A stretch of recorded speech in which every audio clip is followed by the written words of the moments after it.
Kubíka, Rady ptáka držkopíska. Vítám vás u Rady ptáka držkopíska 3, třetí díl. Dneska ukážeme, jak si správně mezi na kole.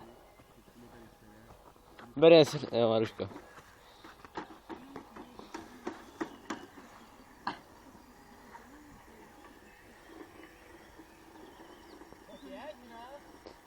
Veď on nejde. Ty vole, to nejde! A kurva. Menší porucha. Takže tohle je konec našeho třetího dílu Rady ptáka držkopíska. Těším se na vás v příštím dílu Rady ptáka držkopíska číslo 4. Přišli zase něco pro vás připravíme a doufám, že se vám to bude líbit. Tak, zdar! Ty tam drž, piču.